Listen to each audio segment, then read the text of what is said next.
Hello and welcome to the July meeting of the Portland Modern Quilt Guild.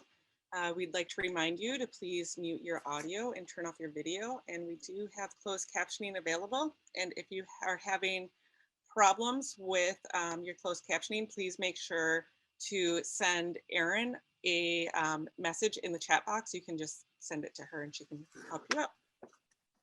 And while everybody is getting settled, I believe Erin has a Zoom poll ready. And there it is.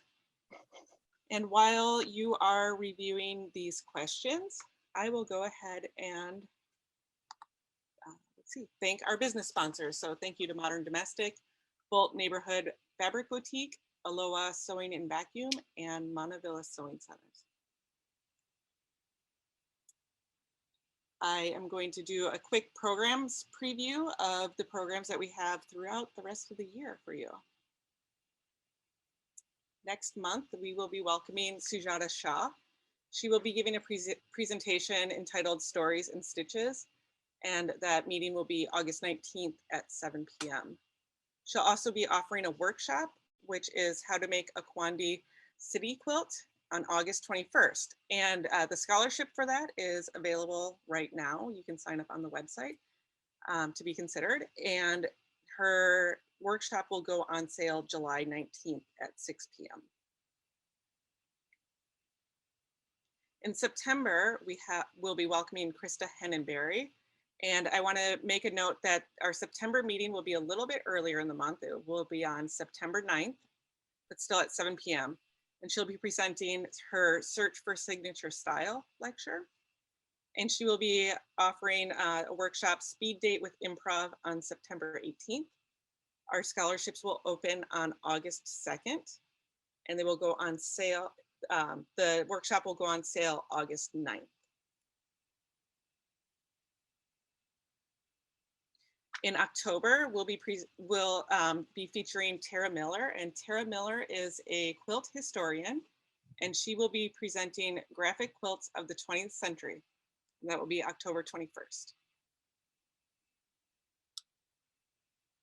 In November, we'll be featuring Carolina Oeneto. She'll be presenting Friends of Color, and her workshop will be on organic shapes on November 21st. And our last meeting for the year will be hosting Deborah Boschert. She will be presenting Captivating Compositions, and this meeting will also be a bit earlier in the month. It'll be on December 9th, but still at the 7 p.m. time. And we will be offering a workshop, Head, Heart, and Hands, which is developing your creative voice, on December 12th. And with that, I would like to have Susan, our lovely programs chair for meetings, come up and introduce our speaker for tonight. So Susan. Thank you so much, Chris. I've been looking forward to this all month, and I know you all have too. We're so happy to welcome David Owen Hastings to PMPG tonight. He's the previous president and also an active member now of our wonderful neighboring Seattle Modern Quilt Guild, as well as a graphic designer and a prolific artist working not just in textiles, but also on paper, canvas, and wood. From fine art exhibitions in galleries to his modern quilting practice inspired by architecture, travel, and photography, his artwork has an energy and vibrance that instantly draws the eye. You'll see lots of his work and hear much more about his inspirations tonight, but I wanted to especially highlight his day job. As a busy graphic designer with a long career, he exclusively focuses on nonprofit organizations that he aligns with who are doing good in the world. This is such a core value of PMPG's as well, so it means so much to present and spotlight an artist who uses his own creativity to lift others up. From encouraging life-saving organ and tissue donation to supporting those living with mental health and addiction struggles, his talent for creating strong, powerful, and compelling work helps these important organizations thrive in what's been a very difficult time for our most vulnerable community members. In addition to his art and graphic design, David stays very busy teaching virtually and in person, and PMPG is so happy to present 2 of his workshops this weekend. Sunday's class, Mini Mod Quilt, still has space left for a few lucky students, so you can visit the PMPG site tonight to register yourself for a friend.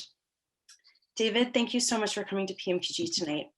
It's been a real highlight of our summer. We can't wait to see your quilts, design process, and all-around architectural inspired brilliance. Please join me in welcoming David Owen Hastings. Oh, thank you so much, Susan. I appreciate it. Wave and okay, we're recording the Q&A part. If you'd like to unmute to ask a question, you're welcome to do that too in my book, but you're welcome to use the chat as well. Yeah, let's try the unmuting. I would love that to be Yeah. conversational. So yeah. I just ask that you just announce yourself, say, excuse me, this is Lori Patrick, I've got a question, or whatever your name is. Sorry, I just picked you out, Lori.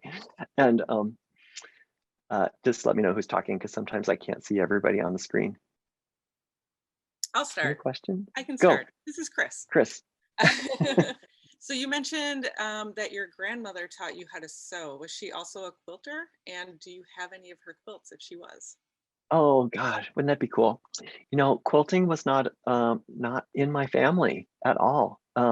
We had one quilt that somebody outside the family made that was an beautiful applique quilt on a white ground. I remember it very, very vividly with these blue and olive green applique, very small applique things all over it, but not in my family. However, my one grandmother, my maternal grandmother, was a sewer, and she did teach me how to use our family sewing machine. The first things that I was making was clothes for my GI Joe dolls. I was upcycling my outgrown pajamas to make pajamas for my GI Joes. So I was ahead of my time upcycling, and not to mention that I was a guy making GI Joe clothes. But anyway, so yeah, and I also learned how to knit when I was in grade school, and I've been a lifelong knitter too. So I just find it magical that you can take a length of yarn, a piece of fabric, some thread, and make something beautiful and useful, and that has always fascinated me. Do you primarily just use quilting cotton, or do you use other types of fabrics as well? I use other types too, Justa. I love Japanese fabrics, so I have been using yukata cotton quite a lot, but also vintage kimono and obi fabric that is, I'm not sure what the material is often. Sometimes it's silk, I can tell. Sometimes it is what they call bast fiber, which is another kind of plant fiber other than cotton. It's just hard to tell, but I do love, I've got a beautiful quilt that I made where I mostly took apart a couple of men's kimono and an obi that was very subtle, and used that as the primary fabric for the wall quilt. And it was really fun. It was an interesting experience to take apart a garment from such a long time ago too. Kimono were meant to be the everyday kimono were meant to be deconstructed to be laundered and then re-sewn together. This is what I understand. So they would sew them in such a way that it would be easy to pull out all the stitching, and then you'd have all the lengths of fabric that's about 14 inches wide, and you'd wash it and press it and then sew it back up into your garment. This is obviously when people didn't have other things in their lives to distract them like we do now, and more time for that stuff. But. This is Amy James speaking. I had Yes, a question Amy. about textiles that you use as well, because it looks like you use a number of them had suiting materials of different suiting materials, and I'm wondering about experiences you've had with different weights and combining them, and if there's anything you wanted to share about that. Yeah, I mean, that's a great question. I don't use a lot of like American-made garments so much, but I think some of the fabric you might have noticed was probably men's kimono fabric. It has a definitely more like a traditionally masculine, subtlety to it, and stripes and somber colors and things. But yeah, in fact, I'm thinking about that very issue because I have my mom passed away about 3 years ago, and I have this iconic suit that she wore, and whenever we would go out, it was kind of a little Chanel like, but probably from Woolworths or something. It wasn't anything super expensive, but you know, she always get great comments on it, and I have it, and I want to take it apart and use it in a quilt somehow, but it's a different texture and weight, and I got to think about how I'm gonna do that so it doesn't create issues. With some of the very light silk like kimono fabric, I will use some iron in very light interfacing just to give it more structure, because this, you probably know, the silk is like has bias every way you hold it. It's like so biasy, and yeah, so that stabilizes it. But yeah, that's a great question though. I don't have a great answer. I was asking about your experiences, so it doesn't matter what the answer was. Really. Yeah, It's about yeah. what you've experienced. So I've that's been great. thinking about it. Oh, and that also reminds me, I was gifted a huge box of upholstery fabric samples from a interior designer, and I want to combine those with some quilting cotton, but I think I'm going to have to do something to the quilting cotton to beef up its, you know, its weight so that it's more equal to the upholstery fabric. Right. So Yeah. yeah. Do you change your seam allowance at all? Like, because some of those fabrics, like some of the old kimono fabrics I've seen, look like they fray a lot more than quilting cottons and stuff like that. Yeah, so far no, because Okay. I usually it ends up being in a wall piece that I'm quilting the heck out of, Right. and Yeah. it's got so much quilting lines on the surface that then That it's makes really sense. Yeah. stabilized. Yeah, Okay. Thank you. yeah, yeah. Good questions. Hi, this is Well, Becky. This is a really simplistic question, but I'm go wondering if for you it. are using primarily a walking foot to get those beautiful parallel lines or not. Yeah, primarily yes. I do have a sit-down long arm. It's a Bernina Q20, and but I'm in this rental house right now, and I'm in this, you know, regular sized bedroom. There's no room to put it up, so I'm doing all my quilting right now with this domestic machine and the walking foot. But I do ruler work with when I have my sit-down long arm set up, and but I really like the walking foot. There's just something about the rhythm of it. And I've really gotten into making fully quilted sections and then attaching them together to each other, like we're going to do with the mini. I'll show you how with the mini mid-mod quilts. I'll actually show that to you in the Inspired by Architecture too. Awesome. So you can have fun. Sorry, one second. There's a barking dog outside. You can have fun. Show us the dog. Oh, she's in the next door neighbor's. My dog's not here right now, but she's not a barker. Sorry, I lost my train of thought. That's okay though. I just love quilting in smaller sections because you can really do very careful, intense work and then attach them to each other. You just kind of got to think ahead and how you're going to join them so that the joins don't stand out too much, and they don't feel like this grid, you know, where everything is kind of gridded together. Yeah. Okay, this is Chris again, but Yes, Chris. I'm asking this question on behalf of Jamie. She's saying that she has too much background noise right now. Okay. She says, of all the beautiful quilts you've made thus far, which do you enjoy the most, either in process or in finished object? Oh my gosh. It's like asking which child do you like best? It's hard. I think the one that I just finished is the one I like best, Jamie, because it's hard. This is the one that I'm loving right now. This is a commission for friends of mine who lived here. It was a woman who I collaborated with on all my nonprofit work, and she now lives in Arizona. She's retired, but it's for them. It's going to be a little piece of the Pacific Northwest for them in their incredibly hot climate, and it's turning out to be one of my favorites. And I'm going to have trouble letting it go when it's time. I like it better than my indigo quilt that I made after going to Japan, so that's saying something. Let's see. Oh, there's questions in the chat. Do you want me just to answer those, Chris? Yeah, that would work great. You might Okay. want to read them out just in case people. Sure. Yeah. Yeah. Carol, my friend Carol. Thank you. Thank you to Carol and Michelle for being your coordinators for bringing people like me to your guild. they do a ton of work, and it's very rewarding for all of you. And I think we all give them a quick thank you. Yes, they do a lot of work. They really do. I know this from experience since I was the former president of my guild. So the photos I use in my paper piece is printed directly on the paper using a printer or transferred using some sort of transfer process. That's a good question. So for my paper-based work, I am printing directly onto archival paper. So no transfer stuff. It's just direct printing with a archival inkjet printer that I hire out. I send the images to a photographer who's got the high-end equipment. And but the monotype prints I print myself, and that is a whole hands-on, making a painting, basically laying paper on it while it's wet, and then you transfer the painting to the paper. So that's fun.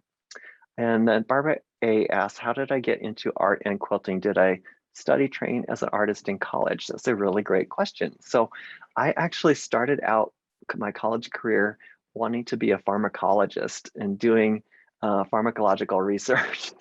So luckily, I've always been this creative person since I was a little kid. And I figured out pretty quick that that wasn't my happy place, even though I could do it. I had the aptitude and the skills, I guess, or whatever, to be in medicine. But I ended up deciding that I wanted to follow my heart and my passion.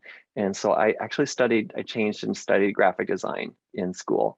And that was that's been my career over my lifespan. But I've always made art and gotten more serious about the paper-based work and then the quilting over the decades. So it's a hard balance, you still have to feed yourself and house yourself and stuff.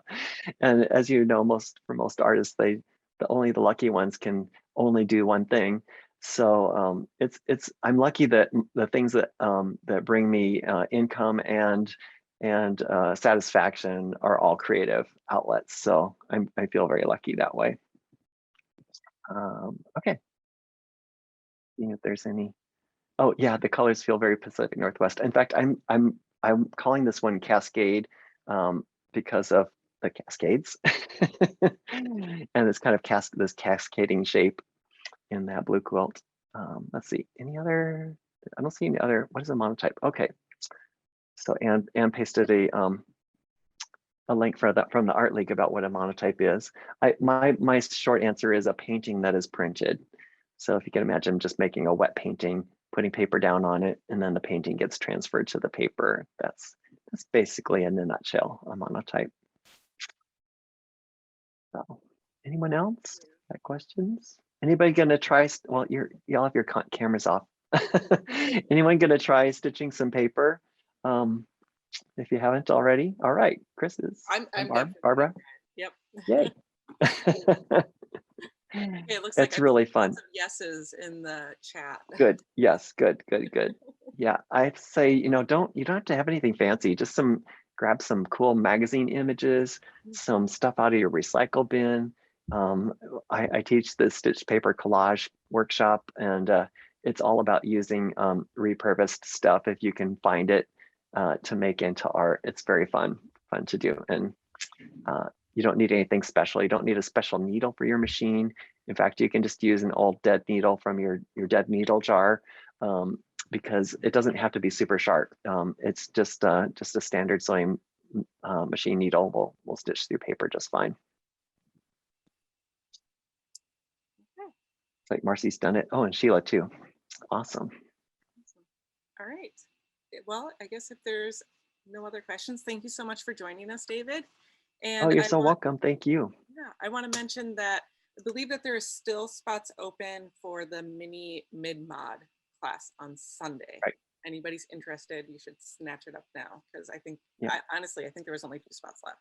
So it's addictive. Those little minis are very addictive to make. So. Oh, and it looks like Anne just put the link up. So there you go, guys. Yay. Anne, thank you. That was so amazing. I am not kidding. I want Anne to come to all my lectures with me. She is wonderful. Wonderful. You guys are great. Well, thank you. And I love that so many people turned out tonight. Thank you very much again. That was really nice. Thanks. Okay. Okay, well, I'm going to start my screen share back up to start the business portion of the meeting. I think I'm just going to say good night, but thank you so Okay. much, Chris. Yeah, thank you. Good night. Take care.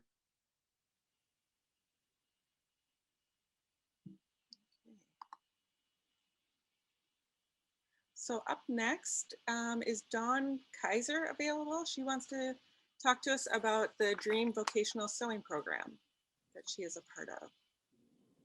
Yes, Chris, it says I can't share my screen. Uh-oh. So Erin, I are think you? you're still sharing. So if you Oh, want, yes, of course.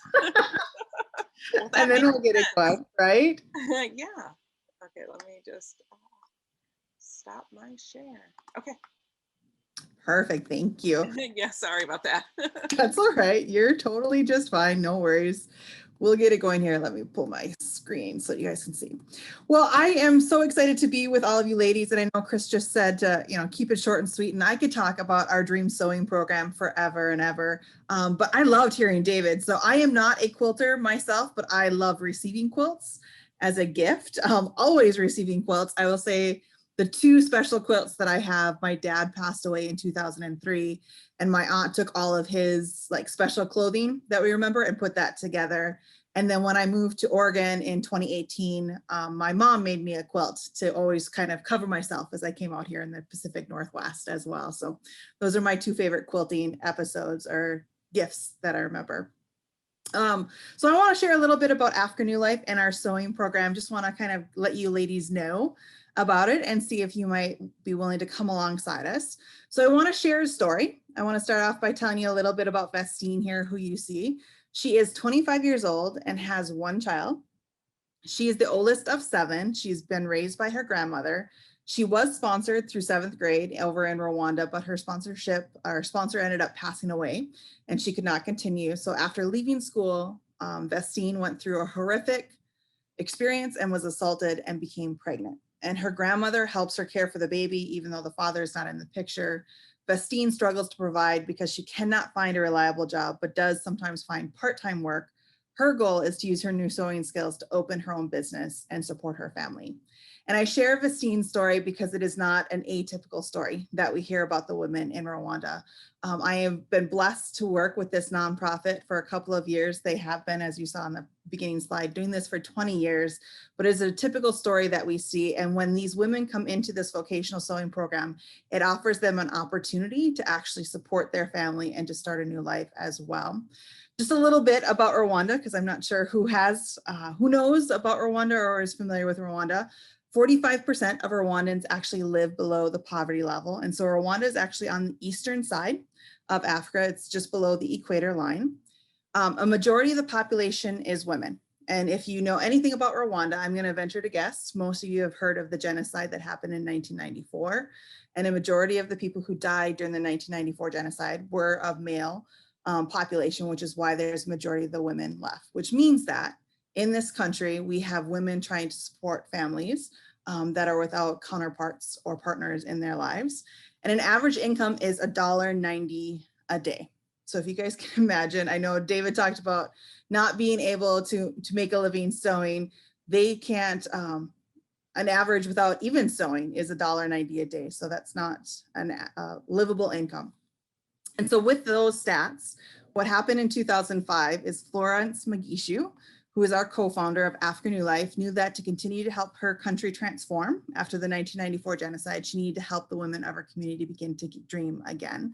And so Florence and her team created a program called Let Every Woman Dream. And essentially what Let Every Woman Dream is, we have 2 programs. Tonight, I'm just talking with you all about the vocational training program, but we also do have a cosmetology program, which a lot of people don't think about cosmetology as a trade on the continent of Africa, but it actually is. When you think about it, all of us, most of us have hair, especially us women, we have hair that needs to be done in some way, shape, or form. But we do have the vocational sewing program because we do know that textile industry and sewing is huge in Rwanda as well. And so what the vocational sewing program consists of is that we have about 70 to 75 women every year join our program. They receive training on tailoring, sewing, and also business entrepreneurship type trainings, all their program materials. So all the materials are provided, the sewing, the quilting, all of those great stuff. They also provide spiritual nurturing. All the women get daily meals as well. And if the women do have children, the children are offered daycare, which daycare is not actually a prevalent thing in Rwanda. So it's actually a very cool bonus that these women get to be part of when they join the program. And they all receive graduation gifts. So at the end of their year of doing the vocational sewing program, they actually get their own sewing machine and a few other pieces of equipment like a scissors and different things so that they are set up for success. What we have found is that women who enter this program actually triple their monthly income. So that is a huge benefit that we see in the women coming forward. And this is a success story. So we've got many of them, but just Mama Ganza, who graduated in 2019, right before the pandemic. She had a scholarship that was actually crowdsourced by some folks here in the United States. And she has gone on to secure a market booth in Kamaroko Market, which is one of the most popular and busy fabric markets in the capital city of Kigali. And so you can see they have a certificate. They also get some food when they graduate to set them up for success and send them on their way. So what we're asking of you is to come alongside. We can't do this without you. We have women's scholarships programs set up. So a full scholarship is $150 a month, which equates to about $1,800 a year is what it costs for a woman to enter into this program. You could also do a partial scholarship at $25 a month, or you could do a one-time gift in any amount that you want. The cool thing about the program is that we enroll these 75 women without even knowing if they have a scholarship being provided. So we already say you're in the program. My job here in the United States is to actually work on finding those scholarships for the women. So it's something they don't have to worry about. They get to go through the program. We just get to come alongside them. So if you're interested in coming alongside one of these women, you can simply go to africanewlife.org/scholarship. And you will see all these beautiful faces. You can actually click on, so you can see Vestine that I showed you her story over in the top left. It shares a little bit about their story. So you can see if there's somebody who's got a story that connects with you, or just, you want to know more about them and want to come alongside them that way. And then you simply click on them and it'll let you to do monthly gift, or you can do a one-time gift on that end. You could, as a group, decide to come together and support one woman, or you could do individually as well. But yeah, my question just is, will you consider coming alongside one of our trainees and helping her to dream? And if you want to, you can go to africanewlife.org/scholarship, or if you've got questions, you can email me at dawn@africanewlife.org. So that's all I have, Chris. Thank you. It looks like if anybody has any questions for Dawn, feel free to put them in the chat or unmute. It looks like there's a question from Jamie, and it says, are these folks able to engage in your sewing programs or other education options without participating in Christian faith practices, or is that required to join in? It's not required. So there's part of the spiritual nurturing is part of the program, but they don't have to participate. And we have people who are of different faiths who come and attend, of course. So it's not a requirement, and it's not an exclusion for them to be part of the program. It's just an element that we do offer for the program. So yes, thank you, Jamie. Other questions? Okay, let's see. Oh. I see Renee wants to know how much of the monies donated go to overhead. Yep, so we have 84%. So out of every dollar, 84 cents goes over to Rwanda, and then the rest is kept over here for the United States for operating or fundraising costs, and the same for the women's program. So essentially the $1,800, what that breaks down to is we partner with USAID to do the business training. It also provides for the instruction. So we have Marie, who is our instructional designer over there, and we also have Florence Kigali, who is overseeing the program as well. And so it helps provide that, and then the daily meals as well. Oh, and Susan just popped in the comment, and you probably have no idea because you're not a member of our guild. We have non-binary members and also male members. And I realized that when you called us all ladies, you probably had no idea. And I just wanted thank you for correcting that. Sorry, my apologies. Yes, thank you. Yeah. It is important. Yes. Yes. Absolutely. Yes. I just thought of a couple pictures. That's why I was looking. So yes, we're good. Thank you. Yeah. That's all I have, Chris. So thank you. Okay. Well, thank you for coming. Yeah. Okay, I'm going to start my screen share now again. Well, the problem with having two screens is that I can never find my mouse.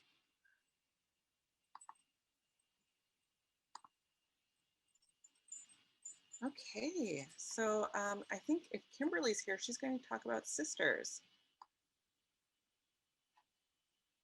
Are you here, Kimberly? Hello. Hello. Can you hear me? Okay, I had to make sure I could But I see don't myself see you. first. Oh, okay. So, sisters, I just wanted to kind of give a quick recap. This year was it was fun. The folks there are awesome. As some of you may have noticed, and which we did on our way driving out, what started out as kind of like a semi-big fire we noticed in the distance then became something that ended up having many of our friends and sisters evacuating. So just keep that in mind, keep an eye out, and prayers and best wishes for them. The show was not quite excuse me, what we're accustomed to in previous years in terms of the numbers, the number of people, the number of quilts, but I will say there was a nice showing. The temperature was around 95, so not horrible. But the one thing I want to say to all of you, especially, and also let me also mention that a couple of you who submitted your quilts and were accepted, unfortunately didn't get to have your quilt shown. This year, there was a new registration process where we kind of had to rely on everyone to self-register, and some wires got crossed and a couple of quilts. So I'll just say that, and apologies for those two people. We've reached out to them and let them know. But our guild's special exhibit, what I was hearing from many people was that's one of the things they look for every year, that our exhibit never disappoints. So there were many oohs and ahs and pictures taken and people congregating in front of our exhibit. So we'll look forward to next year. I'm sure it'll be a lot bigger.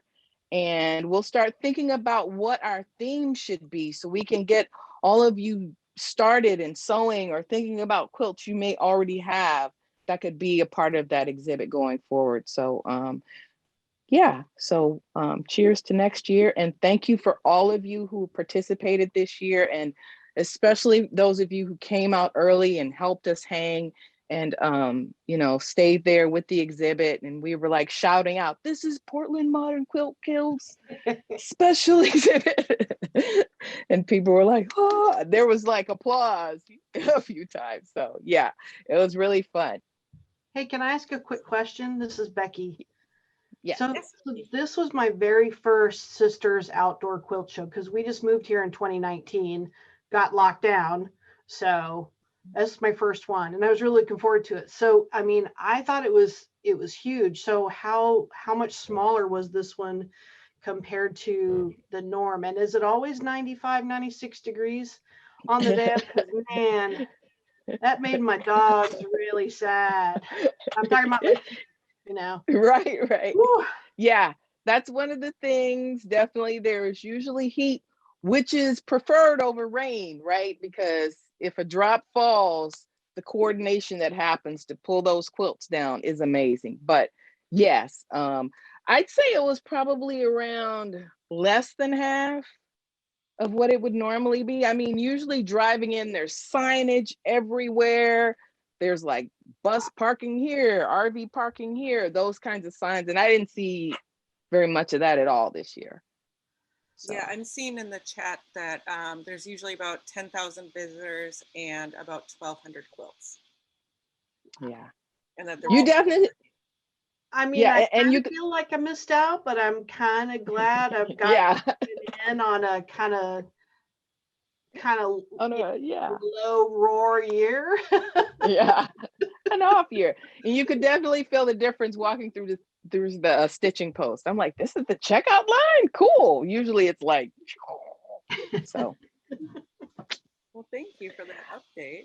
Yeah, I'll try to keep, posting things here and there on my Instagram page at least. And then I did post some images that I captured on the Guild's Drive. So we'll try to see about putting something up on our page. And definitely those of you who captured images, especially of our exhibit quilts, please email them to the Guild so that we can have, you know, maybe better than the ones I caught in the I shade. just put Kimberly's Instagram handle in the chat for anybody that would like to follow her.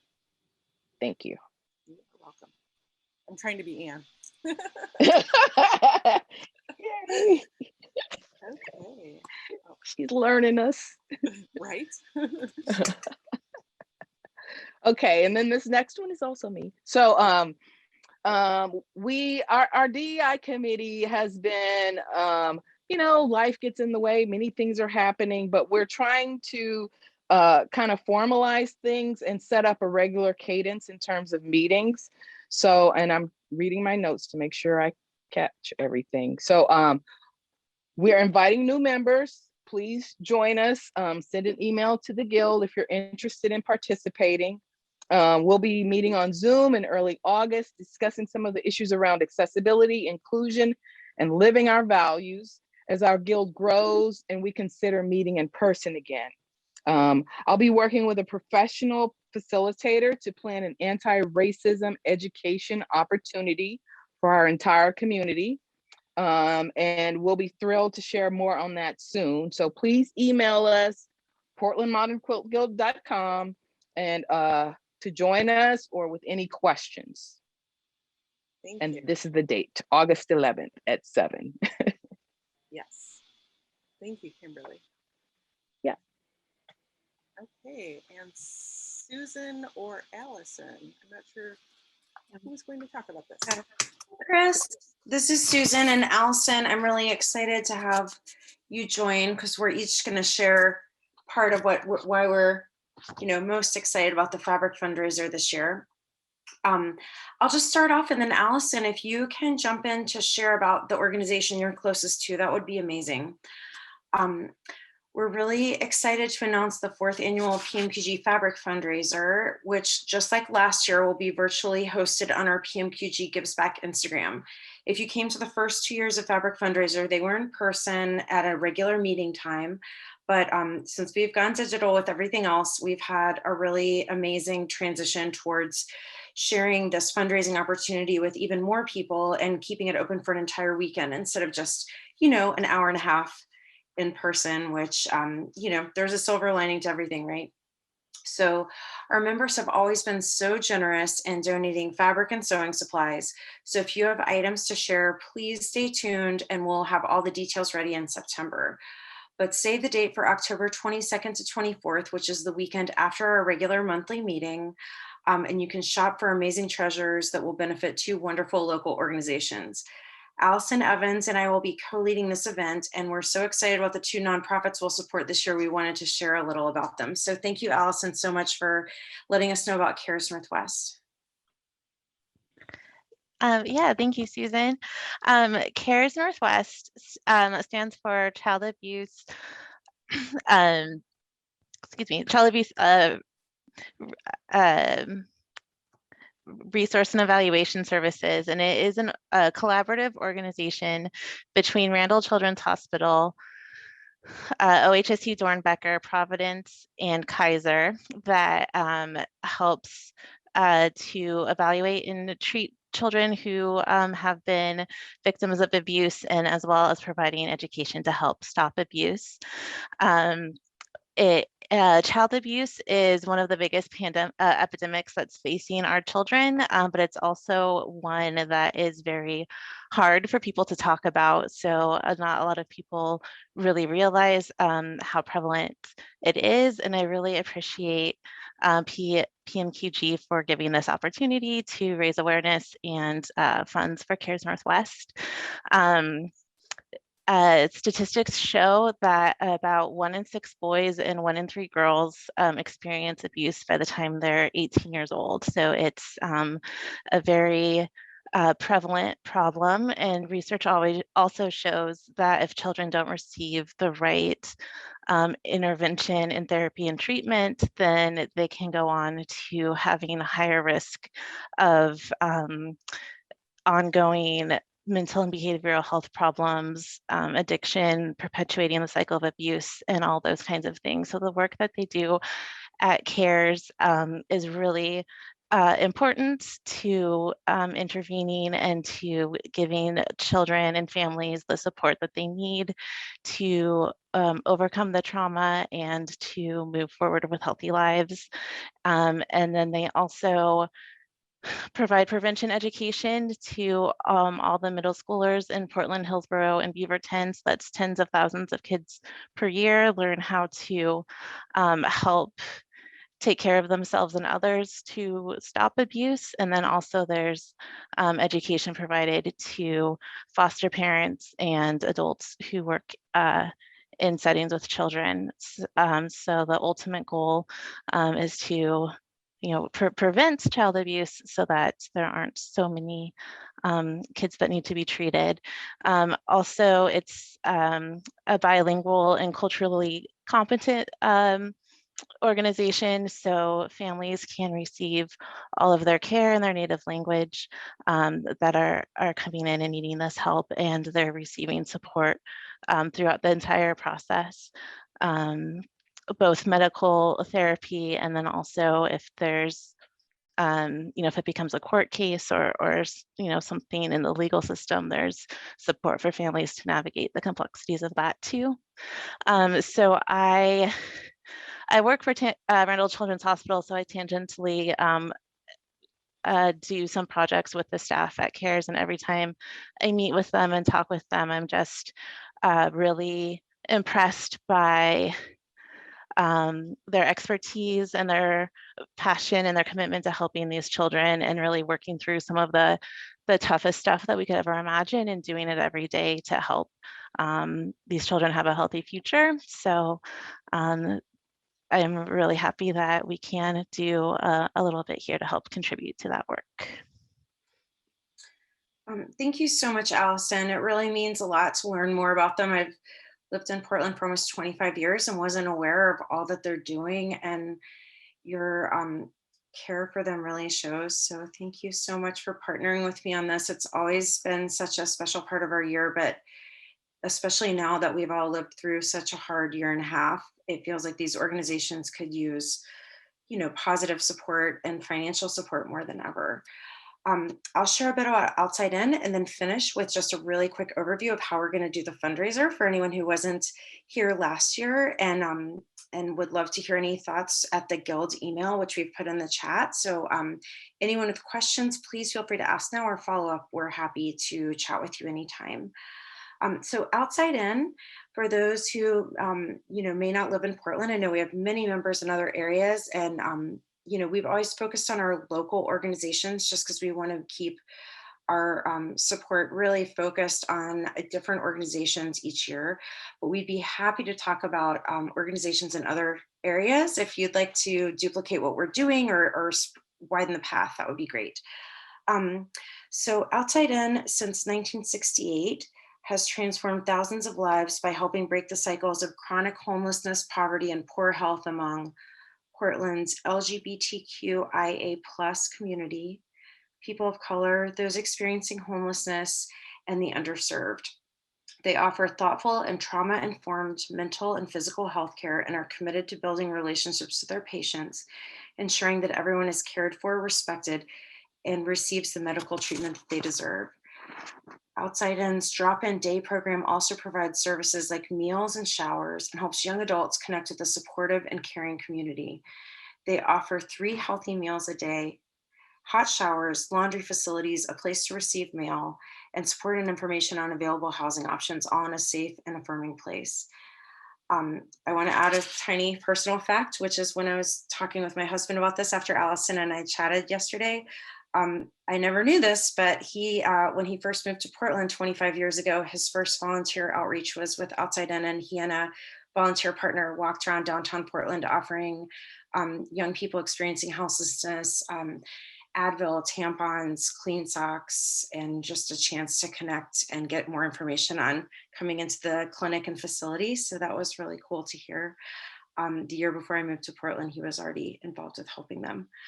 I want to thank our amazing guild members and the whole PMPG board, especially our procurement VP, Renee Pipe, and of course, Allison. Thank you. Allison, you may remember if you're part of last year's fundraiser, came in on the last day with a sewing table that just blew the roof off. So that was a really spectacular end to the fundraiser.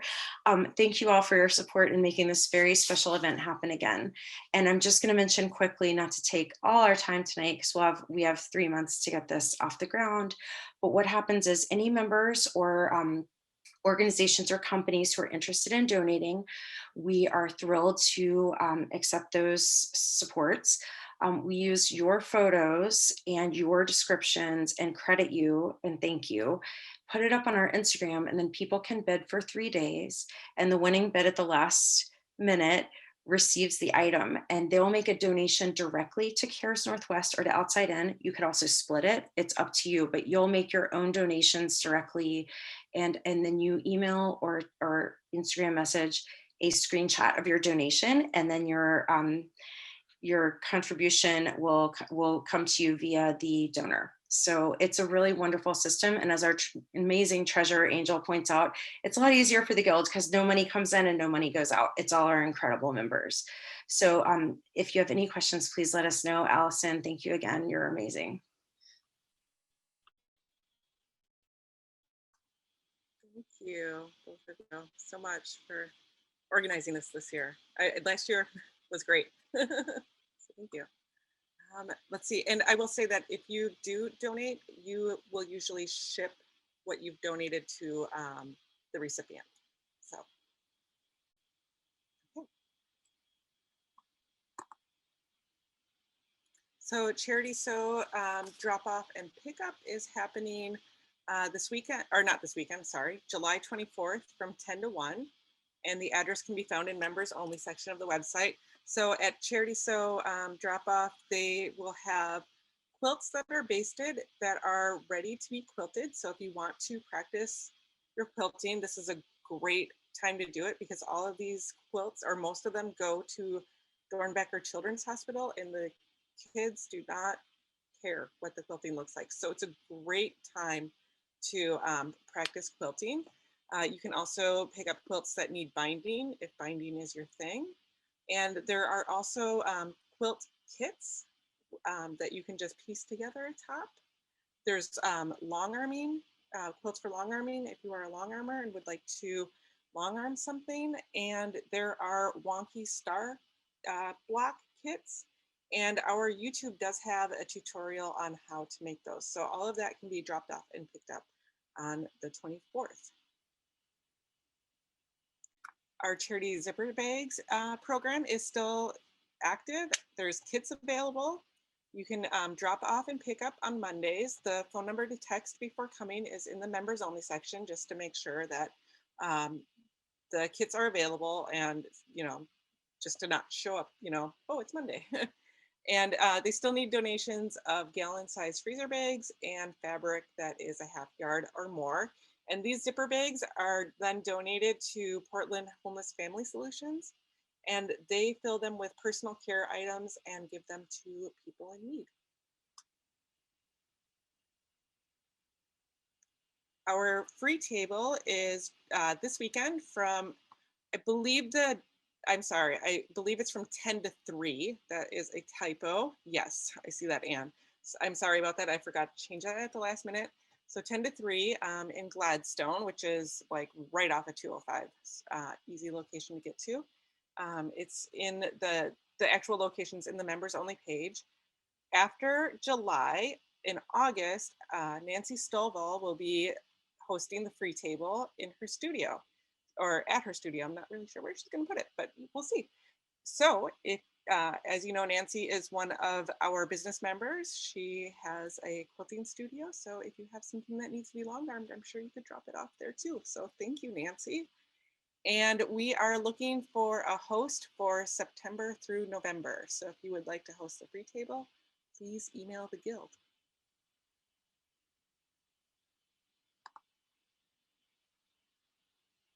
So Sew Day, we are back on for Sew Day at Beaverton Mill End. And the first one will be August 7th from 9:30 to 5:30. We do currently have 2 volunteers for opening and closing, but we need more. We don't want to have this work just land on 2 people. It would be really great if we could get more volunteers. If you want to see this happen again in future months, please volunteer to help out. This is going to be an in-person sew day. Masks are currently not required in Beaverton, so this is kind of going to be at your own risk. If you're not comfortable sewing with somebody who is not wearing a mask, then I suggest don't go. And but yeah, in person sew day. Chris, Yes. I was just gonna mention there are 2 spaces, so we could consider something like that, having, you know, one room with masks and one Okay. without. So That would work. Yes. stay tuned. Yes, stay tuned. Yes, I'm sure that so Erin sends out an email every Monday and we can kind of figure out those details and send it in there. Do you, what do you have to bring for that? Just, For sew day, your sewing yeah, machine I mean- and your project. so no table or chair or anything like that? No, tables and chairs are provided. So yeah, your sewing machine, your project. There are cutting mats, ironing boards, irons that you can use, a cutting table, and rotary cutters. Sweet. Yes, and I believe also big rulers for cutting as well. So yes. And if you are not getting the emails that Erin is sending, go to our website, scroll all the way down to the bottom and subscribe to the mailing list. Because you may have unsubscribed yourself and then we cannot resubscribe you ourselves. Okay, thanks. Okay, Quilter Filter. Jenny McKee has taken over Quilter Filter. Unfortunately, Robin had to step down. Life changes happen. We totally understand that. So Jenny will be our host for Quilter Filter for August 12th from 6 to 7. And the first topic will be applique. So we look forward to that. And Jenny is going to talk about the Freebird block of the month. So Jenny, if you're here.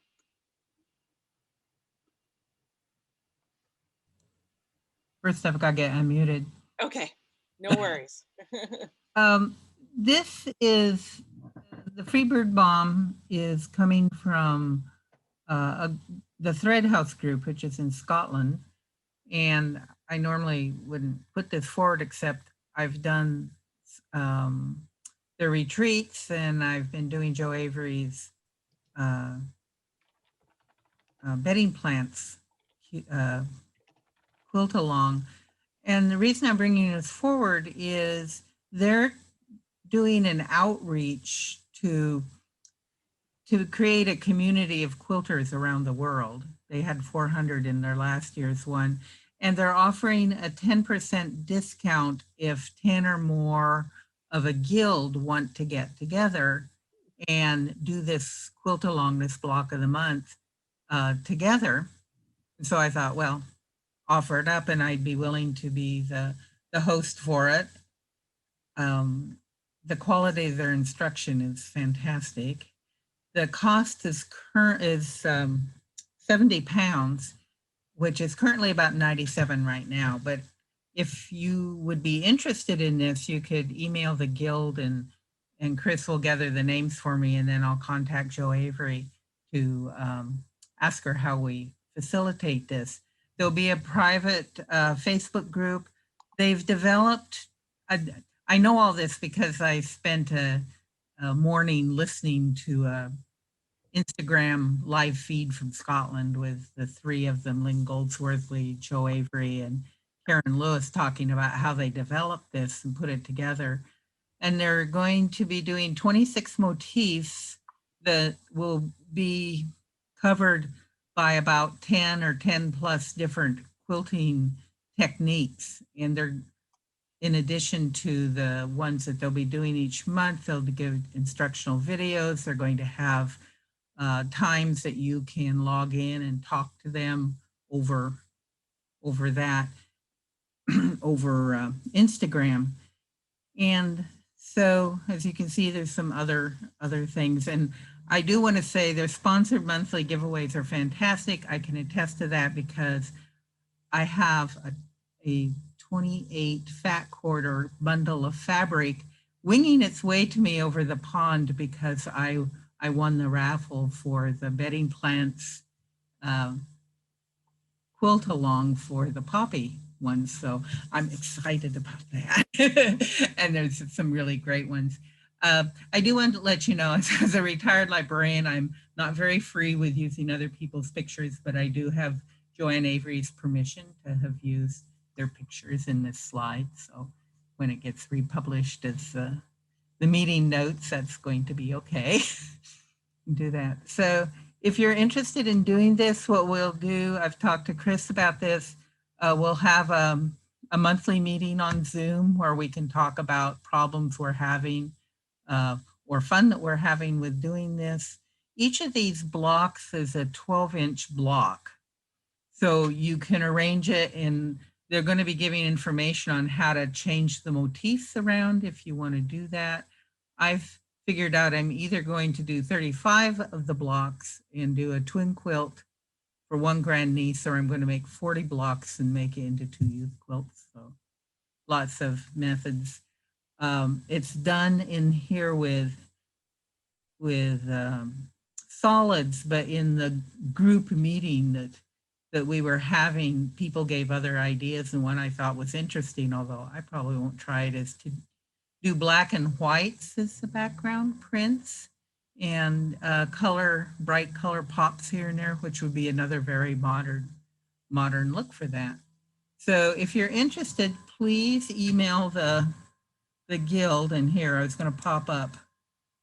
It's at the bottom, but I've just popped up the Facebook site or the website that you could go to read more of the information. I put that in the chat, and let Chris know, and we'll gather the names together and see whether we have enough interest to do a group of this here in Portland, or not just Portland, but with the guild, because we're across a couple of countries and the whole country too. So we could have a good time with this.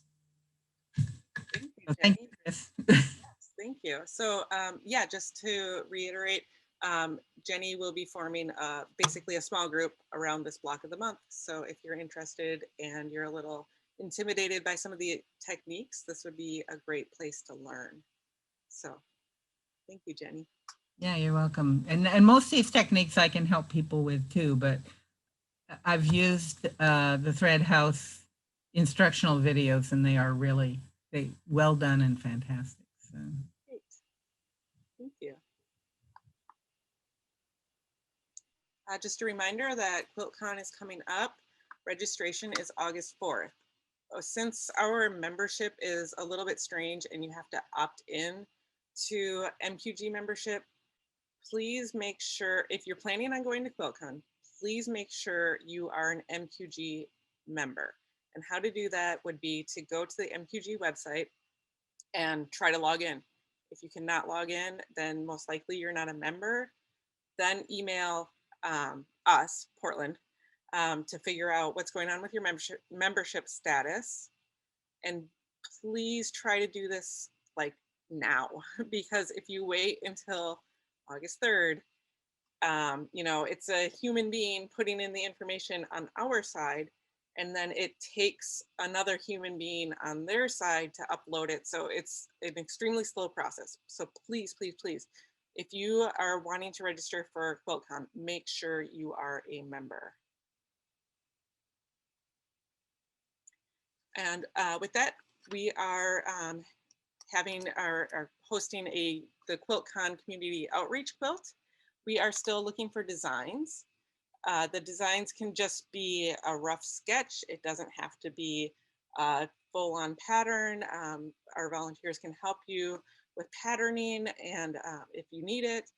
But yeah, just a rough sketch will do. The theme is angles, and you can see the color palette below. And we would like to have designs by August 1st so that we can have everybody vote for the guild design to select so that we can all make.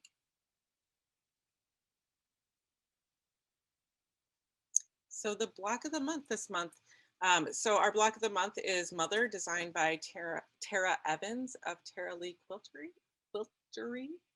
And Becky Weaver is on, and she has some information she'd like to share with you that relates to the block. So Becky. Yeah, I don't think it's Mother. I think that was last month. This month is Animals, right? Yeah, so the overall quilt is called Mother, and the theme this month is Animals. Yeah, because it's Mother Earth. Okay, cool. Yeah, no worries. Awesome. Well, so there were a million different ways where I could have taken the background on this. So I went with endangered species and the impact on humans. So go ahead and go to the next slide, please. So I think everybody knows what endangered really means.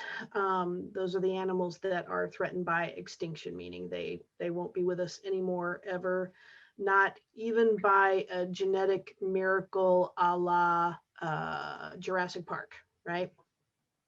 So what I was kind of surprised to see is that the things that are bringing about extinction have increased the extinction rate by a factor of 1,000. That to me is just unreal. So go ahead to the next slide, if you will.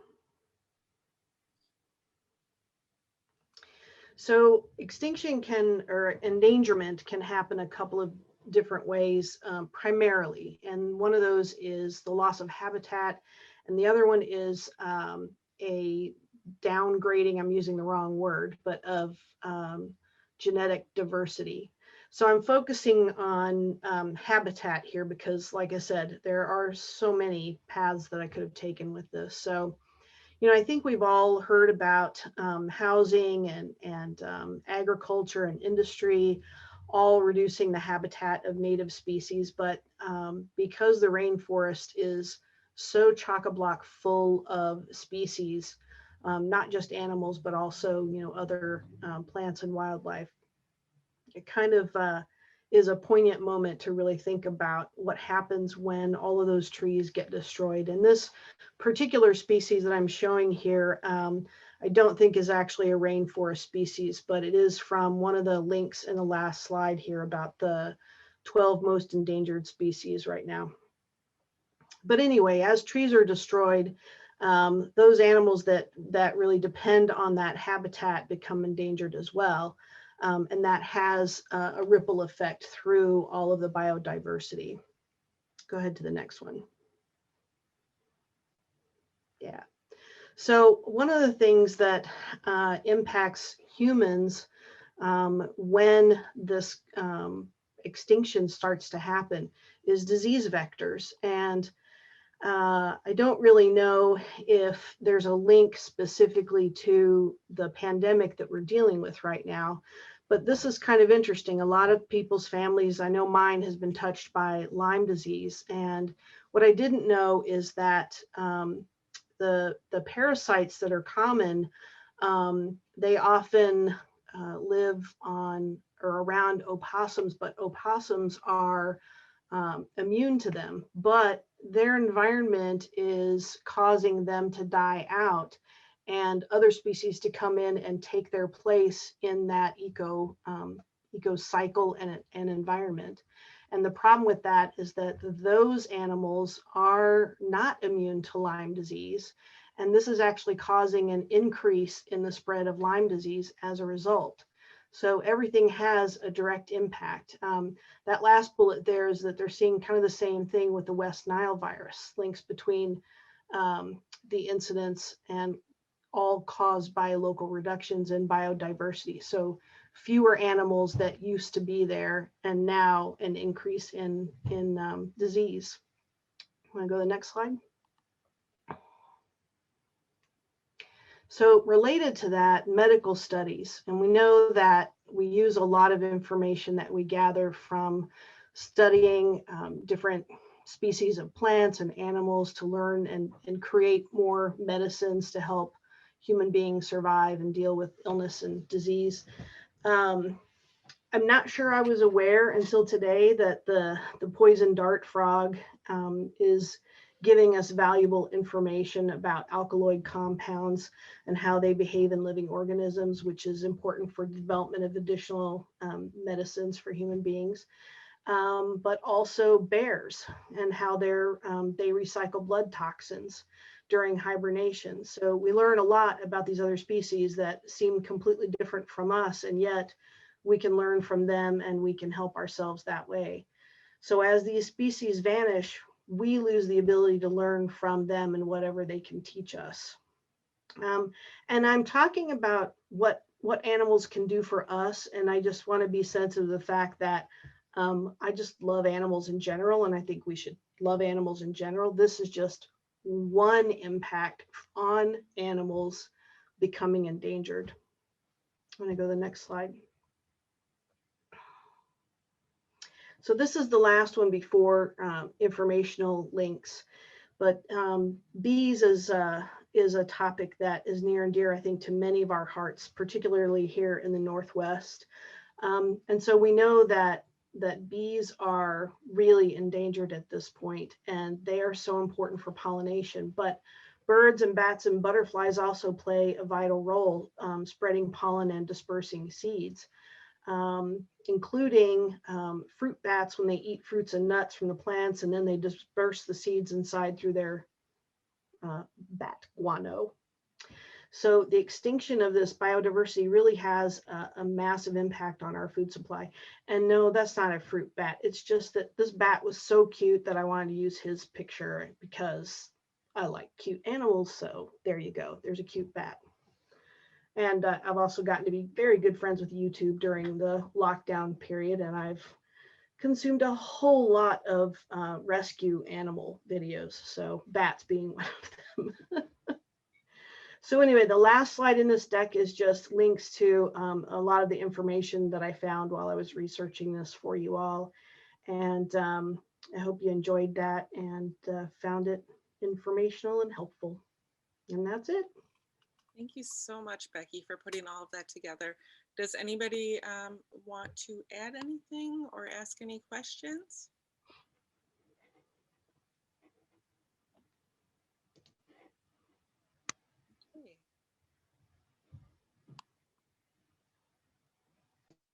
Okay, a few announcements. There's a new workshop cancellation policy, and it's pretty similar to our old one. It's just that if you cancel your workshop with more than 48 hours, we will be able to give you a refund as long as we can find another member to fill your spot.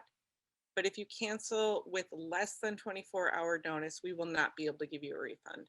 And we kind of had to move to this 48-hour notice just because it's been really hard to contact people off of the waiting list, and then they have a hard time because they don't have supplies that are needed. And so all we did was change the 24 to 48 hours. So other than that, the workshop cancellation policy is the same.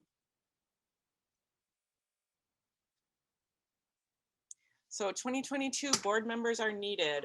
Beginning of the meeting, Erin gave a little poll about, have you ever thought about serving on the board? I am pushing to have elections held in October. We usually have them either in October or November. I would like to have them in October to ensure a smooth transition that will give us November and December to go over the running of the guild with the new board members. The candidates self-nominate. We do not have a formal nominating committee. So if you are interested in serving on the board, you would just email and say, hey, I'm interested. This is the job that I'm interested in doing. Can you give me more information? And, you know, you can just ask for information at this point. Just because you ask for information does not mean that you have to do it if you decide that it's actually not for you. There's a list of the board positions and responsibilities, and that is found on the website under the About tab. So we can't do 2022 without a new board. So please, I encourage everybody to at least serve on the PMQG board once while being a member. You will learn so much about how this guild operates, and you'll know everybody in the guild pretty much. So please think about being on the board. I just wanted to give a quick update about the town hall. The town hall meeting can be viewed in the members section on the website. So if you're interested in the results of the survey that went out, I talked about that during that. We are further looking into live streaming options, options that will be more affordable. So we'll be meeting up with, I think, 3 other people to talk about pricing and what they have to offer. We're also discussing what different hybrid solutions could look like. And the board will be meeting on August 1st, and we will be further discussing this. And I am hoping that we can have a membership vote very shortly after that, so that we can all kind of, November, December is when membership renewals come up, and you're probably going to need to take into account what will the guild look like, and to make your decision of whether or not you want to renew your membership, or whether you're even able to. So we are hoping to move on this. We're just looking for just a little bit more information so that we can get it all to you, and you can vote on what you are comfortable with 2022 looking like. And so with that, we are going to start show and tell. So be ready to unmute, because I believe Erin will be telling you when you are up next. So first up is Sarah Flynn here to talk about her improv scrappy strawberry quilt. So I did not see Sarah in the participant list, but I will give her a moment just in case she's under a different name. Okay. If not, I've got the information she submitted with her show and tell. Okay. She said she made this with scraps from cutting out another strawberry quilt and improv sewn during a Saturday night social meetup. She used a vintage fabric panel for the back from her stash that was Dorothy's. It was quilted on her long arm and kid-sized, and they love it. And then Sarah also had the next quilts. Okay. And this is Strawberry Gathering. This is made from her Strawberry Gathering pattern. This scrappy version is done and off to her grandmother's place. It was quilted on her long arm and backed in a rose garden print. You're catching them with your husband and ribbons. Oh, hold on. I'm seeing a question about the vote. It says, is the vote a majority rules or a total consensus, or what? I do not have an answer for that, Elaine. I'm very sorry. I will have that answer for you after the board meeting, because that's not something that I can just decide. I'm sorry. We are trying to get the information to you as quickly as we can, but right now things are very up in the air. Okay, Patty. I'm a member of the Phoenix Modern Quilt Guild, and our bomb last year was the vice versa blocks, in which you swapped the colors back and forth between the 2 blocks. There were 2 blocks a month for 9 blocks. You can see my layout in the first quilt. And then, because my husband doesn't like you to waste the back of a quilt, I used some Nancy Crow fabric I had from the 90s to create a bunch of quick blocks to make the back. And the title of this quilt is 50 crossed off 2 shades of gray. I'm not that adventurous. I love that. And is that the label that you use? Yep. I love it. That's so awesome. Thank you. And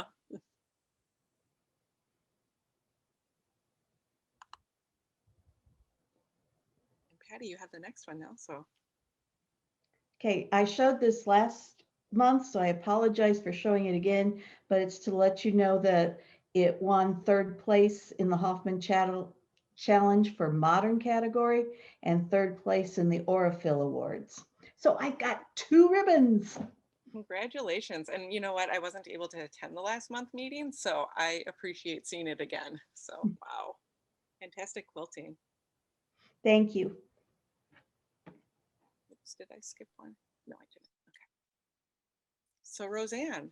Oh, so this was the cut up challenge, and I actually presented it just to that inner dark blue line last September. And then I thought it doesn't fit the bed. So in my house, apparently nothing's finished until it's quilted and bound. So there it is, finally quilted and bound. I added all those outer stripes. So it's done again. I'm calling it Big Blue. It's 101 by 103. Oh, wow. Wow. Really big. Thank you.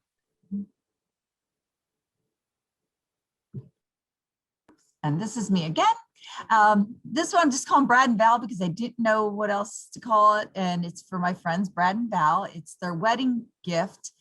They got married last June in 2020 and we could not attend. And it was quilted by member Alvera Gaskins. And this one is enormous. I don't even remember how big it is anymore, but it's bigger than my house. I had to take it outside and my poles are fully extended. Anyway, it was a fun called 10-minute tile. And it was fun quilt. So there it is. Is that an ombre fabric? That is Yes. really stunning in that quilt. Thank you. It's there's actually only 2 fabrics. The entire thing is done in that gray ombre, the gray to white ombre, and the red black checked. Oh, So it's a wow. 2 quilt. Yeah. Wow. And then I just figured out the corners and mitered it so it didn't look so harsh, where a white would stop and the gray would begin. Stunning. Thank you. Tammy. Is Tammy here tonight? I did not see Tammy in the participant list, but I will give her a moment. All right, she just said that this was a pattern by Sarah Flynn in her submission. I love the colors, it's so bright.